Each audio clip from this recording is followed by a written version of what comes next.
sama gars yi maa ngi leen di bëggee j'espère que yéen a ngi am jàmm bu baax a baax amaat mbégte encore une fois teew ci chaîne boobee di 100% sport TV dikk ak yéen ak quelques actualités sportives notamment des joueurs sénégalais à commencer par Boubacar Kamara. Boubacar Kamara nag depuis quelque temps il est courtisé par de nombreux clubs notamment en Liga avec l'Atlético de Madrid mais aussi en Angleterre avec des clubs comme Aston Villa, West Ham United ak Newcastle. Xam nga doon nañ ko annoncé nag dans un premier temps du côté de l'Atlético de Madrid parce que Diego Simeone daal dinay aimer son profil mais quand même yëf yi dafa mel ni dafa nar a tourner parce que bu ñu sukkandikoo ci ay xibaar nag ki nga xamante ni moom mooy l'entraîneur d'Aston Villa di Steven Gerrard daal dinay effectuer le déplacement du côté de Marseille pour daal di suivre kookee nga xamante ni rek moom mooy Boubacar Kamara nekk un joueur polyvalent mën a jouer au milieu de terrain comme dans l'axe donc dina doon joueur boo xamante ni bu intéressant la et d'après des informations moom mi nga xamante ni rek moom mooy Gerrard bëgg na son profil et il espère bien que affaire bi dinañ ko daal di boucler du coup Boubacar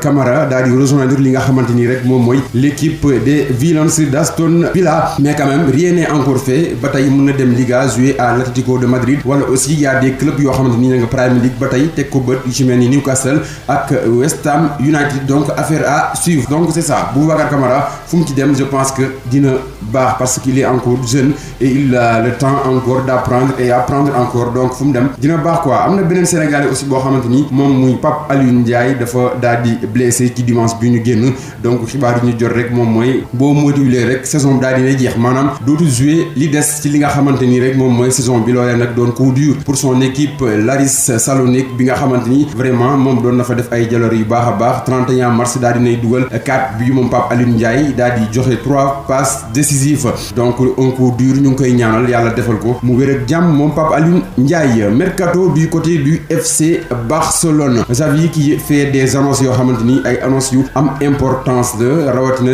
du côté du FC Barcelone. FC Barcelone nag bi ngeen gisee ren saison bi nekkul équipe boo xamante ni équipe bu régulier la woon à chaque fois day am ay hauts am ay bas rawatina ci benn dynamique bu ñu nekkoon tegle plus de 15 matchs sans défaite daal di ñëw di coup rek di sombrer ci fin de saison bi mais heureusement daal nañuy obtenir leur qualification pour la Champions League ci week-end bi ñu génn face au Real Betis 2-1 bi naaw bi ñu gagné donc l'FC Barcelone Xavi moom actuellement lu ma xam ne rek mooy équipe bi il faut ñu am ay changements yu bëree